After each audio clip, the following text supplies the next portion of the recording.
Hey, it's Carrie Perrien and I am running to be your next Benton County Judge. I've served you on the Benton County Quorum Court since 2019 as a Justice of the Peace, and I'm ready to take that next jump.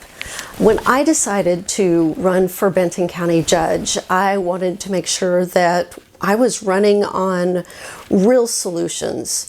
And so I went out to the voters and the constituents and the stakeholders in Benton County and asked them what they thought my platform should be.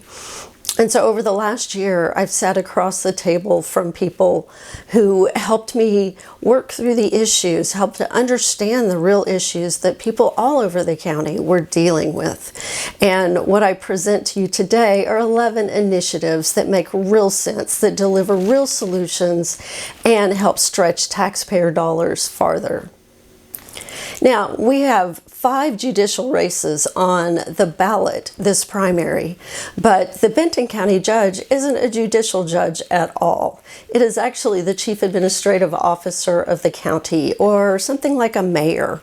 They're in charge of a variety of support departments that help the county function much better and serve the other elected officials and their teams. Departments like Human Resources and Information Technology, they make sure that we have good communications so that we can react to bigger issues, and also make sure that we're transparent with our government dealings. The county judge oversees the road department and the facilities department. Juvenile detention and veteran services is also underneath the responsibility. So it's a big opportunity, and I'm so thankful that so much of my 4 decades of experience has lent itself so well, so ideally to this role. So let's talk about 3 of my platform items. If you go to my website at carrieworksforyou.com, you'll see that there are 11 initiatives overall, but I want to talk about the first 3. The first one is to create job training for inmates. When inmates come out of jail after serving their time, they have a debt that they have to repay to the taxpayers, and it's significant, and they struggle to find a job.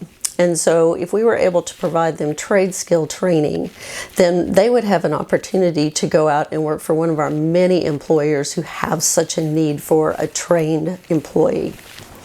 When we provide them opportunities like that, we drop them into a workplace for 8 to 9 hours a day where they make new friends, they develop a new community instead of going back to the people that they offended with to start with.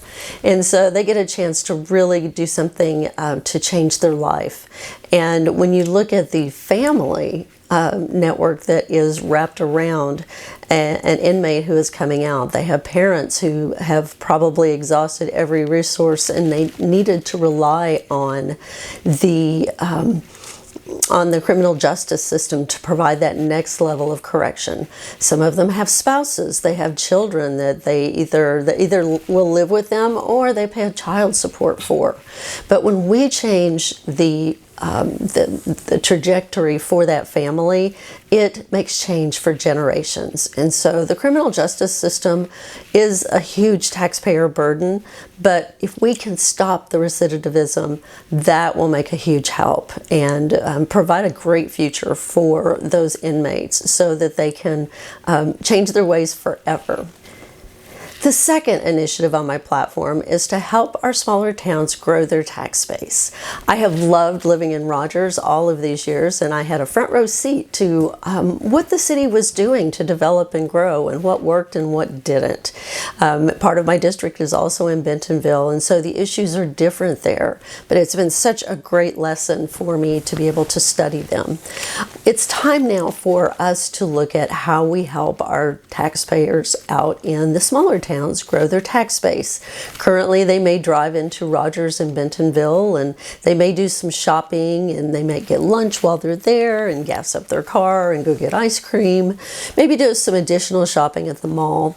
But what happens when they do that is those tax dollars leak out of their town. And those tax dollars, if there was some way to keep there's more of their shopping there in their small town would help them fund issues or things that they need, such as water, sewer, and infrastructure, and roads, and police cars, and things like that. So it's really important that we come alongside them. Most of them do not have a chamber of commerce, and there's no real support for them. So it would be really easy for the county to add a responsibility to the grants administrator to also look for opportunities for other businesses to discover our small towns so that more of them can grow their tax base. The third initiative is to work with our volunteer fire departments and help them improve their ISO ratings. The number one most important thing that we can do is recruit people to be volunteer firefighters, EMTs, paramedics. They offer all of this training, and for some people that can be a career path ultimately. And so we have an opportunity to use our communication network to recruit volunteers for those fire departments. But there's other things that we can do and experiment with to improve those ISO ratings. And when you improve ISO ratings out in the county, that brings the cost of homeowners insurance down. And again, that was one of the things that was really important to me. How could we use county government to lower our cost of living and look at different solutions? So those are 3 of my 11 initiatives, and if you'd like to know more, you can visit my website at carrieworksforyou.com, and you'll find all of those under the platform link. If you'd like to help with my campaign, there's still time. You can hold signs at the polls. You can donate your political tax credit. That's $50 that is provided to every Arkansas taxpayer. That's $100 for a couple filing jointly.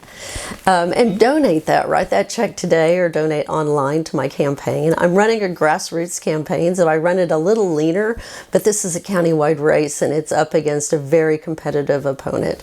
And so we've invested a lot, and we would love to have you be part of our grassroots story. So anyway, I'm Carrie Perrien Smith. I'm running to be your next Benton County Judge. If you have any questions, you can always call me. Reach out. I'd love to talk to you. It has been the honor of my life to serve you for 4 terms as a Justice of the Peace.